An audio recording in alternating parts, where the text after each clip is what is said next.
Dear students, welcome to our YouTube channel biology by Deepak Nain. और जैसा कि आप जानते हैं, हम आपके लिए जो 12th class NCERT biology based MCQ series लेके आए हुए हैं। आज उसमें हम चैप्टर 12 ओल्ड सिलेबस के बेस पे यदि हम बात करें, ओल्ड सिलेबस में चैप्टर 12 रहेगा और न्यू सिलेबस के बेस पे बात करें तो चैप्टर 10th रहेगा, बायोटेक्नोलॉजी एंड इट्स एप्लीकेशन। उसमें हम आज पार्ट फर्स्ट या फिर क्लास फर्स्ट है वो डिस्कस करेंगे, जिसमें हम इस चैप्टर का कुछ बेसिक्स है वो डिस्कस करेंगे। इसके अलावा 1 to 15 एमसीक्यू क्वेश्चंस हैं वो सॉल्व करने जा रहे हैं। तो सबसे पहले तो हम इसका सिंपली एक ओवरव्यू है वो समझ लेते हैं, क्या कुछ जो आपको इस चैप्टर में रखना है, कौन कौन से टॉपिक आपके इंपॉर्टेंट हो सकते हैं।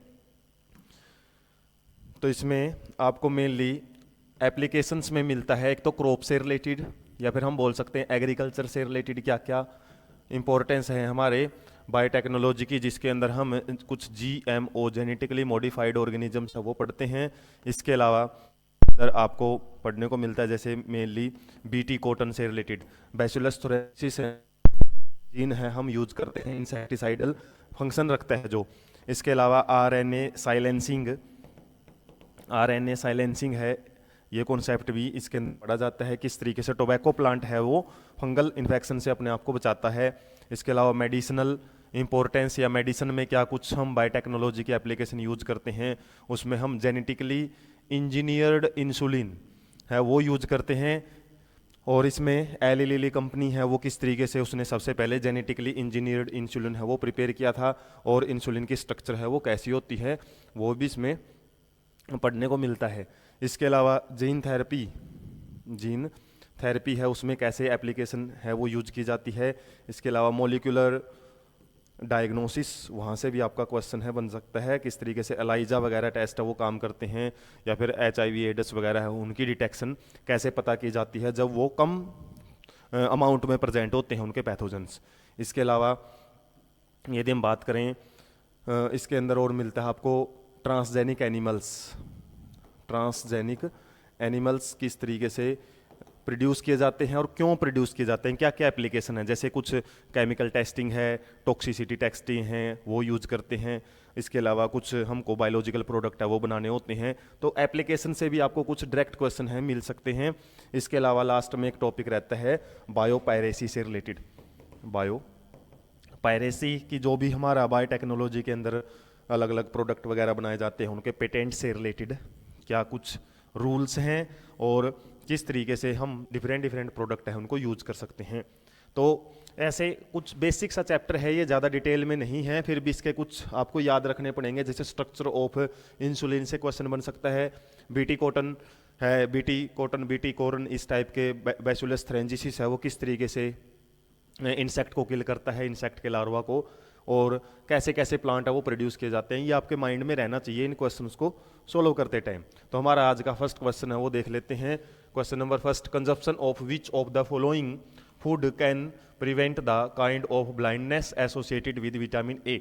इस टाइप का क्वेश्चन है, हालांकि हम पिछले चैप्टर में भी पढ़ चुके हैं कि जो एक विटामिन होता है विटामिन ए, ये किसके लिए, इसकी डेफिशिएंसी यदि हो जाती है, ये तो हम बचपन से पढ़ते आ रहे हैं, विटामिन ए की डेफिशिएंसी से नाइट ब्लाइंडनेस है वो होता है, नाइट ब्लाइंडनेस। और ये विटामिन ए को हमने आज इंट्रोड्यूस कर लिया है एक स्पेशल क्रॉप के अंदर, और वो क्रॉप क्या है, हमारी गोल्डन राइस है। तो गोल्डन राइस को जेनेटिकली प्रोड्यूस किया हुआ है, इसके अंदर विटामिन ए का जो जीन है ना वो इंट्रोड्यूस कर दिया, जिसके अंदर वैसे तो राइस में विटामिन वगैरह नहीं होते, लेकिन इसमें विटामिन ए को इंट्रोड्यूस किया है तो गोल्डन कलर, येलोइश कलर आ जाता है। तो ये डायरेक्ट क्वेश्चन रहेगा आपका। फ्लेवर सेवर टोमेटो है, ये एक प्रकार का फंगल रेजिस्टेंट वैरायटी है, फंजाई से अपने आप को बचाता है। इसके अलावा मतलब खुद के इन्फेक्शन इसके अंदर इन्फेक्शन हो सकता है फंगस का। इसके अलावा ऐसे ही कैनोला है, ये एक प्रकार की मस्टर्ड से रिलेटेड वैरायटी तैयार की हुई है। बीटी ब्रिंजल, तो ये क्या है, बीटी कॉटन पढ़ते हैं जैसे बीटी ब्रिंजल है, इसके अंदर एक प्रकार का ये मान सकते हैं हम इंसेक्ट को किल करने वाला एक टॉक्सिन प्रोड्यूस किया जाता है, जैसे बैसिलस थोरेंजिसिस नाम का बैक्टीरिया प्रोड्यूस करता है। सेम कॉन्सेप्ट है बीटी कॉटन जैसा ही। तो यहाँ पे विटामिन ए से रिलेटेड हमारा गोल्डन राइस है वो जरूर याद रखो, इससे रिलेटेड क्वेश्चन आपको मिल सकते हैं। Bacillus thuringiensis BT strains have been used for design novel मतलब न्यू, किस टाइप की चीज़ों को मतलब यूज करने के लिए या फिर किस कॉन्सेप्ट में हम बीटी कॉटन या फिर बीटी बैक्टीरिया है वो यूज करते हैं। तो बीटी का रोल क्या रहता है, मेनली एक प्रकार का इसके अंदर जीन होता है और ये जीन एक टॉक्सिक या टॉक्सिन रिलीज करता है, टॉक्सिन प्रोड्यूस कर सकता है और ये टॉक्सिन एल्कलाइन मीडियम में जब जाता है, एल्कलाइन मतलब बेसिक मीडियम में जब जाता है तो वहाँ पे ये एक्टिव हो जाता है। वैसे तो ये क्या है, प्रोटॉक्सिन होता है, एक्टिव नहीं होता। उसके बाद जैसे इसको एल्कलाइन पीएच मिल जाती है तो ये एक्टिव हो जाता है और जब कोई भी इंसेक्ट इसको खाता है, इस बैक्टीरिया को या फिर इस जीन को उसकी बॉडी के अंदर या फिर इस टॉक्सिन को रिलीज खाता है, तो उसकी जो इंटेस्टाइन होती है, इंटेस्टाइन के अंदर हम पढ़ते हैं ना ये पूरा कॉन्सेप्ट, तो इंटेस्टाइन के अंदर जो उसकी एपिथेलियल लेयर होती है उसके अंदर पोर क्रिएट हो जाते हैं, छिद्र बन जाते हैं और स्वेलिंग की वजह से वो इंसेक्ट है वो किल हो जाता है। तो वैसे तो इंसेक्ट को किल करने के लिए यूज करते हैं हम, और जाहिर सी बात है यहाँ पे इंसेक्टिसाइडल, साइडल मतलब किल करने के लिए, तो बायो इंसेक्टिसाइडल प्लांट्स में यूज किया जाता है इसको। बायो फर्टिलाइजर में तो एक अलग टाइप के हमने पढ़ा था, माइक्रोब्स इन ह्यूमन वेलफेयर, वहाँ पे अलग अलग होते हैं, जैसे कि नाइट्रोजन फिक्सिंग बैक्टीरिया वगैरह, नाइट्रोजन फिक्सिंग या फिर इसके अलावा कुछ फॉस्फोरस ऐड करने वाले काफ़ी सारे ऐसे माइक्रोब्स होते हैं। तो इंसेक्टिसाइडल प्लांट्स के अंदर यूज करते हैं बैसिलस thuringiensis को। BT toxin kill the larva, ये अभी डिस्कस किया है और आप इसका आंसर भी बता सकते हो पढ़ने के बाद। Bye binding of activated toxin, एक टॉक्सिन प्रोड्यूस करता है जो कि एक्टिवेट हो जाता है कहाँ पे, मिडगट ऑफ एपिथेलियल सेल्स। और मिडगट में क्यों, क्योंकि वहाँ पे एल्कलाइन पीएच में ही एक्टिव होता है ये। और एक क्वेश्चन ये भी होता है कि ये टॉक्सिन है तो जो बैक्टीरिया प्रोड्यूस करता है या फिर जिस प्लांट में इसका प्रोडक्शन होता है तो उसको क्यों नहीं किल कर पाता, क्योंकि ये क्या है, पहले इनएक्टिव फॉर्म में होता है, इनएक्टिव फॉर्म में, और इसको एक्टिव फॉर्म में आने के लिए एल्कलाइन पीएच की जरूरत होती है और ये इसको मिडगट के अंदर ही मिलती है। और जैसे ही मिडगट में ये पीएच एल्कलाइन होगी तो ये एक्टिव होके क्या करता है, क्रिएटिंग द पोर्स, छिद्र बना देता है एपिथेलियल के अंदर, और वहाँ से स्वेलिंग होगी और लाइसिस का मतलब ब्रेक डाउन हो जाएगा लेयर का, और इन्फेक्शन होने की वजह से जो हमारा लार्वा है इंसेक्ट का वो किल हो जाता है। तो ऑप्शन ए ही यहाँ पे करेक्ट है। ट्रांसक्रिप्शन ऑफ लार्वल सेल ऐसा कुछ है नहीं है इसमें, इसके अलावा सेंट्रल डोगमा को कोई इफेक्ट नहीं करता, प्रोटीन सिंथेसिस को भी नहीं रोकता, मेन है इसका इफेक्ट, ए ही हमारा ऑप्शन करेक्ट रहेगा। नेक्स्ट क्वेश्चन है क्राई प्रोटीन, क्राई प्रोटीन किससे बनता है, क्राइजीन से, और ये क्राइजीन है ये कहाँ से हम निकालते हैं, मेनली बैसिलस thuringiensis से।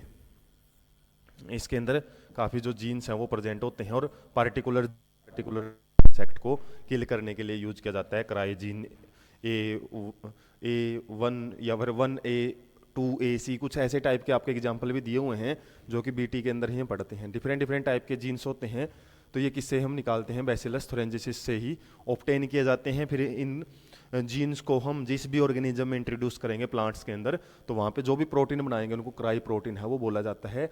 और वो क्या करते हैं, कोरोन बोरोर वगैरह है, कोरोन के अंदर जो छिद्र बनाने वाले हैं, होल क्रिएट करने वाले जो इंसेक्ट वगैरह लार्वा वगैरह है, उनको किल करने के लिए यूज किया जाता है।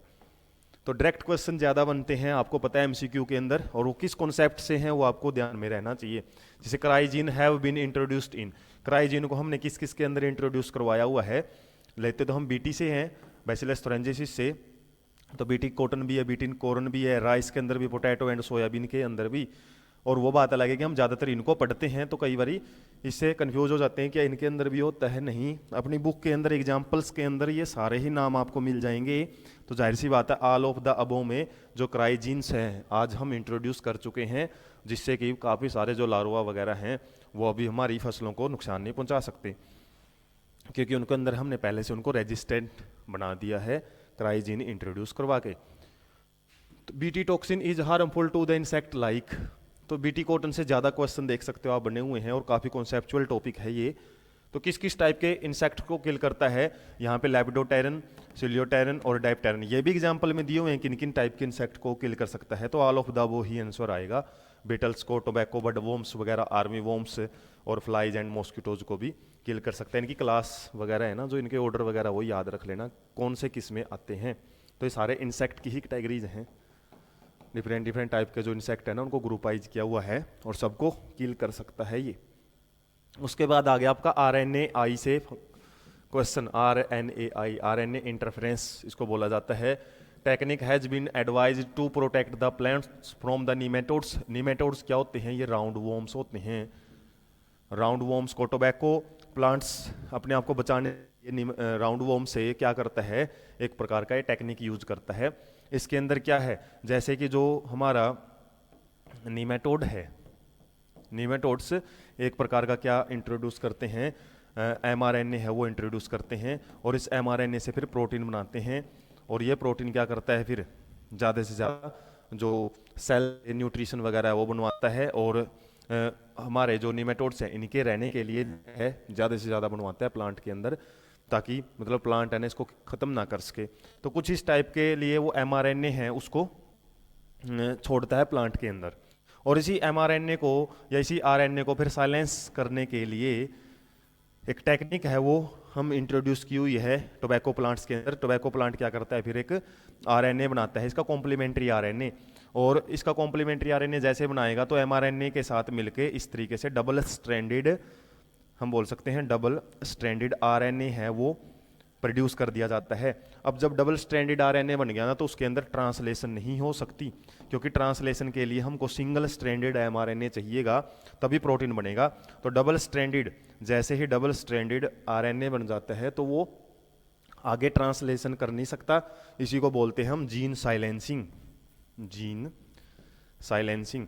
और जीन साइलेंसिंग किस तरीके से प्रोड्यूस की होती है, ये हम देख सकते हैं। mRNA है ना वो सिंथेसिस किया जाता है टोबैको प्लांट के द्वारा, और वो mRNA के साथ मिलके डबल स्ट्रैंडेड RNA स्ट्रक्चर बना लेता है, जिसकी वजह से जो आगे वो प्रोटीन वगैरह प्रोड्यूस नहीं कर सकता, और जिससे कि सेल वगैरह है वो निमेटोड के बेस के दिए हुए कमांड के हिसाब से काम नहीं कर पाएगी। फिर इसी को हम जीन साइलेंसिंग भी बोलते हैं, या फिर यहाँ पे हम बोल सकते हैं जीन का एक्सप्रेशन नहीं करने देगा। जो ये टेक्निक है ना RNAi, ये एक प्रकार का सेलुलर डिफेंस मैकेनिज्म के रूप में यूज किया जाता है यूकैरियोटिक सेल के द्वारा, कि बाहर से कोई भी टाइप का mRNA आएगा ना वो अपना ट्रांसलेशन नहीं कर सकता, उसको रोकने के लिए एक प्रकार से टेक्निक यूज की जाती है। ये भी उसी से रिलेटेड क्वेश्चन है। Tobacco plants resistance to nematode have been developed by the introduction of DNA that produced. एक हम क्या करते हैं, DNA को इंट्रोड्यूस करते हैं जेनेटिक इंजीनियरिंग के द्वारा, जो क्या करता है, जिस टाइप का जो हमारा निमेटोड mRNA भेज रहा था ना हमारी सेल्स के अंदर, प्लांट्स की सेल में तो उसका ही एक कॉम्प्लीमेंट्री है, उसको उसी का कॉम्प्लीमेंट्री mRNA बनाने का DNA हम प्लांट को के अंदर इंट्रोड्यूस कर देते हैं। तो जो mRNA यहाँ से आएगा उसी का बिल्कुल एग्जैक्ट कॉपी, और कॉपी में कौन सी, सेंस और एंटी सेंस, सेंस स्ट्रैंड और एंटी सेंस स्ट्रैंड है ना वो दोनों बनाई जाती हैं, ताकि इसके साथ कोई एक तो बाइंड कर ही ले।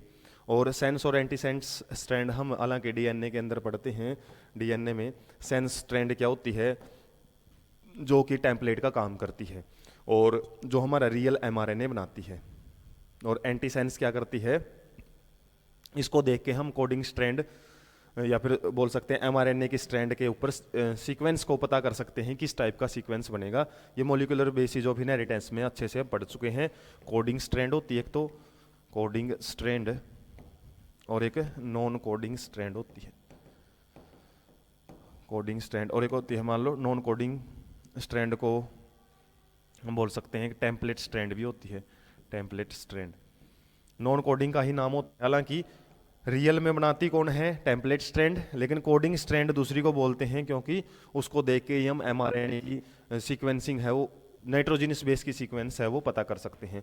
तो यहाँ पे दोनों ही बनाता है, कहने का मतलब ये है सेंस और एंटी सेंस RNA दोनों बनाता है, ताकि इनमें से mRNA के साथ बाइंड करके उसकी साइलेंसिंग की जा सके। तो सेंस और एंटी सेंस हालांकि कहाँ से आया है, हमारे मोलिकुलर बेसिस में जब हम पढ़ते हैं ट्रांसक्रिप्शन, ट्रांसक्रिप्शन के केस में आता है ये सेंस और एंटी टेम्पलेट और कोडिंग स्ट्रैंड से रिलेटेड काम। उसके बाद हम नेक्स्ट क्वेश्चन की तरफ बढ़ते हैं। C peptide in human insulin, human insulin की स्ट्रक्चर से रिलेटेड क्वेश्चन है। इंसुलिन क्या है? एक प्रकार का हार्मोन है जो कि पैनक्रियाज सिक्रीट करती है, और जब पैनक्रियाज में प्रॉपर अमाउंट में इंसुलिन नहीं बनता तो उसी केस में डायबिटीज है वो हो जाती है, और डायबिटीज को कंट्रोल करने के लिए इंसुलिन की ज़रूरत पड़ती है। और इतना ज़्यादा इंसुलिन हम किसी ऑर्गेनिज्म से एज इट इज़ यूज नहीं कर सकते, इसलिए जेनेटिकली मेथड से इंसुलिन है वो तैयार किया जाता है। तो जेनेटिकली इंसुलिन के अंदर पहले हमको उसकी स्ट्रक्चर पता होनी चाहिए। तो स्ट्रक्चर कैसी होती है यदि हम बात करें इस तरीके से,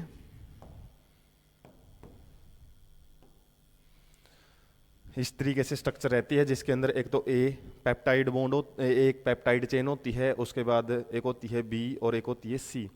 और यहाँ पे हम क्या करते हैं, जो सी पेप्टाइड है या फिर सी एक प्रकार की प्रोटीन या अमाइनो एसिड की चेन होती है ना सी वाली, ये क्या है इमेच्योर फॉर्म में पाई जाती है। इमेच्योर मतलब इनएक्टिव इंसुलिन में, क्योंकि इंसुलिन हर टाइम एक्टिव नहीं होता, उसको एक्टिव करने के लिए ये सी चेन है वो टाई जाती है। और जबकि हमारी ए एंड बी जो पेप्टाइड चेन होती हैं वो प्योर या फिर मैच्योर इंसुलिन में प्रेजेंट होती है, मैच्योर इंसुलिन में। और यही इंसुलिन एक्टिव फॉर्म में शुगर के लेवल को या ग्लूकोज के लेवल को कम करता है। तो सी पेप्टाइड से रिलेटेड आपसे पूछा हुआ है ए पार्ट ऑफ मैच्योर, मैच्योर में नहीं होती सी, ये याद रखना, मैच्योर में ए और बी ही होती हैं। Responsible for formation of disulphide bridges, disulphide bridges के लिए भी रिस्पॉन्सिबल ये नहीं होती। Removed during the maturation of pro insulin into the insulin, ये बात ठीक है कि जब प्रो इंसुलिन का मतलब इनएक्टिव फॉर्म है इंसुलिन की, उससे जब हम इंसुलिन बनाते हैं ना उस केस में इसको रिमूव किया जाता है। Responsible for its biological activity, नहीं, बायोलॉजिकल एक्टिविटी के लिए तो रिस्पॉन्सिबल नहीं होती, ये तो इनएक्टिव रखने के लिए रिस्पॉन्सिबल होती है। एक्टिविटी तो तब कर पाएगा ना जब ये रिमूव की जाएगी। तो यहाँ पे हमारा सी ऑप्शन है वो सही रहेगा। उसके बाद आपके लिए जो इन्फॉर्मेशन है कि जिस तरीके से आप इस चैनल पे कंटिन्यू ही हैं, ऐसे ही आप इंटरेस्टिंग सेशंस के लिए एक चैनल हो रहा है बायोलॉजी बाय दीपक नैन, इसको भी सब्सक्राइब करके रखें। और इसका फ़ायदा क्या लगेगा आपको, जो अभी हम कॉन्सेप्ट यहाँ पे थोड़ा एक ओवरव्यू टाइप में पढ़ रहे हैं, वो आप डिटेल कॉन्सेप्ट यहाँ पे लगभग 700 प्लस वीडियोज़ को एक सिक्वेंसल मोड में टॉपिक टू टॉपिक वाइज आप अच्छे से वहाँ पे ईजिली असेस कर सकते हो। और साथ में जो भी वहाँ पे कॉन्सेप्ट पढ़ोगे आप इंटरेस्टिंग वे में, उसके अट्रैक्टिव नोट्स पीडीएफ फॉर्मेट में बिल्कुल फ्री ऑफ कॉस्ट असेस कर सकते हो। इसके अलावा आप यहाँ पे डिफरेंट जो टॉपिक है, आपका कोई भी टॉपिक कन्फ्यूजिंग टॉपिक है वो आप हमारे पास भेजें, और उसका सेशन है आपको यूट्यूब पे बिल्कुल फ्री ऑफ कॉस्ट है वो प्रोवाइड किया जाएगा। तो इस चैनल के साथ भी आप कंटिन्यूसली जुड़े रहें। और इसी साथ में हम आगे बढ़ते हैं।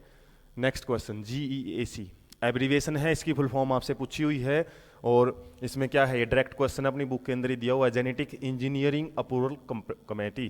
तो एक प्रकार की कमेटी है वो काम करती है इंटरनेशनल और नेशनल लेवल पे, जो क्या नोट करती है कि कोई भी जो नया हमने स्पीसीज तैयार की है, फिर नया कोई भी एक प्रकार का प्लांट या फिर एनिमल ऐसा तैयार किया है जो कि यूनिक है हाइब्रिडाइजेशन से या जेनेटिक इंजीनियरिंग से, तो उसके पेटेंट से रिलेटेड काम करती है, ताकि कोई भी दूसरा कोई इंडिविजुअल उसको सेम उसी प्रोडक्ट को अपने नाम से ना यूज कर पाए।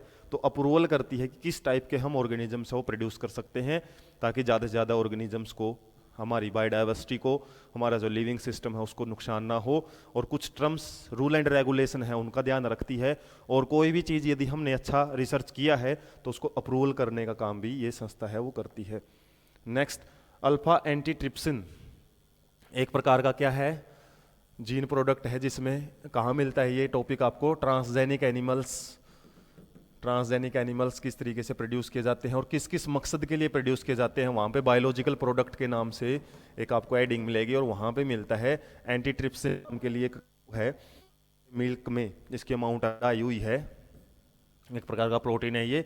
और किसको ट्रीट करने के लिए यूज किया जाता है, ट्रीटमेंट ऑफ एम्फीसाइमा। एम्फीसाइमा क्या होती है, शॉर्टनिंग ऑफ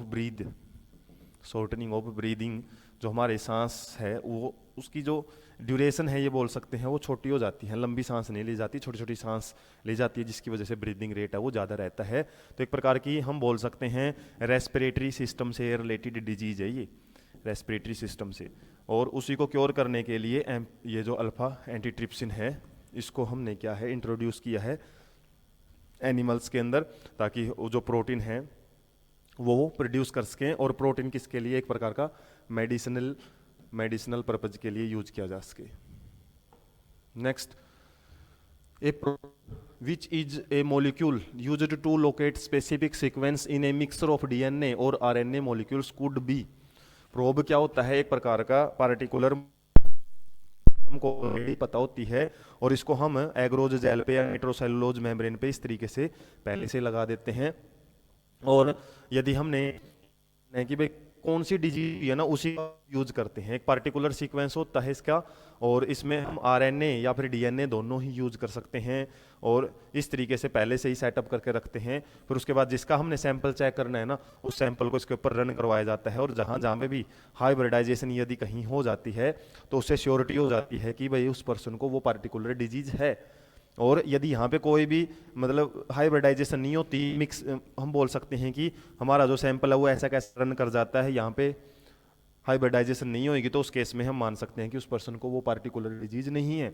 तो प्रोब एक बताया आपको क्या है, एक प्रकार का हमको उसका पहले से पता होता है सीक्वेंसिंग का, किस पार्टिकुलर डिजीज का हम प्रोब है वो यूज कर रहे हैं। और इस केस में आपका डीएनए, ये आरएनए और डीएनए दोनों ही हम यूज कर सकते हैं। ये भी आपका डायरेक्ट क्वेश्चन है। हाइब्रिडाइजेशन टेक्निक से रिलेटेड कहाँ पे पढ़ने को मिलता है? जब हम डीएनए फिंगरप्रिंटिंग भी यूज करते हैं ना, डीएनए फिंगरप्रिंटिंग, वहाँ पे टेक्निक आती है ये। और वहाँ पे southern blotting, northern blotting, eastern blotting भी होता है कॉन्सेप्ट, जो कि नाइट्रोसेलुलोज मेम्ब्रेन के ऊपर जो हम बैंड है कहाँ से लेते हैं, जेल इलेक्ट्रोफोरोसिस जब करवाते हैं ना, तो जेल के ऊपर जो बेंडिंग पैटर्न है उसको हम नाइट्रोसेलुलोज मेम्ब्रेन पे उतारते हैं, तो उसको साउथर्न ब्लोटिंग बोलते हैं। उसके बाद फिर क्या किया जाता है, हाइब्रिडाइजेशन करवाया जाता है। और उसके बाद एक टेक्निक है ऑटो रेडियोग्राफी, तो वहाँ से रिलेटेड क्वेश्चन। और मैंने बताया है ये मॉलिक्यूलर बेसिस ऑफ इनहेरिटेंस और ये बायोटेक्नोलॉजी वाले चैप्टर कॉम्प्लीमेंट्री हैं एक दूसरे के। वहाँ के कॉन्सेप्ट यहाँ आ सकते हैं और यहाँ के कॉन्सेप्ट वहाँ भी आपको पढ़ने को मिल सकते हैं, तो दोनों कॉन्सेप्ट को साथ लेके चलना पड़ेगा आपको। Question number 13 is used as a vector for cloning into higher organism. इस टाइप का क्वेश्चन हम बिल्कुल पिछले सेशंस में भी कर चुके हैं, चैप्टर जो इससे पहले था प्रीवियस चैप्टर में ही 11 में। और ये आपका बिल्कुल सेम टू सेम क्वेश्चन किया हुआ है। ये आपके लिए होमवर्क या फिर आप बोल सकते हो प्रैक्टिस वर्क है, जो आपने सेशंस देखे हैं तो आप इजीली इस क्वेश्चन का आंसर दे सकते हो। बिल्कुल एक्सप्लेन किया था और इसका आंसर आप कमेंट सेक्शन में जरूर छोड़ें, ताकि आपकी जो एक्टिविटी है, जो एक प्रकार की हम बोल सकते हैं लर्निंग पावर है, वो हमको भी पता लग सके। Next, restriction endonuclease is employed for cutting.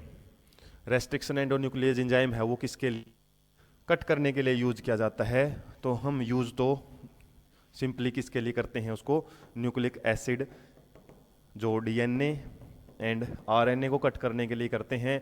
और हालांकि इसने सारे डीएनए आरएनए ही दिए हुए हैं, खासकर हम किसके लिए, डबल स्ट्रैंडेड डीएनए को कट करने के लिए यूज करते हैं। और डीएनए पे कौन सी साइट पे जाके कट करता है? ये एक रिकॉग्निशन साइट होती है।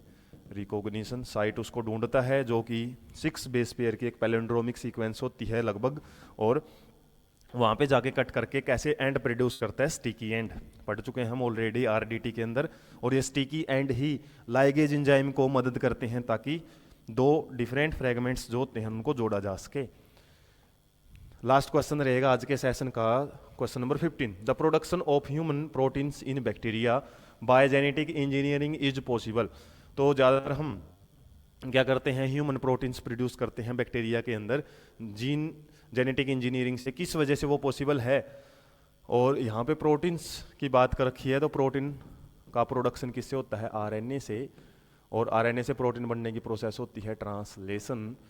और ट्रांसलेशन से रिलेटेड ही आपका क्वेश्चन है। और ट्रांसलेशन का टॉपिक जब हम वहाँ पढ़ते हैं मॉलिक्यूलर बेसिस ऑफ इनहेरिटेंस में, तो वहाँ पे क्या ध्यान रखा जाता है कि जो हमारे कोडोन होते हैं,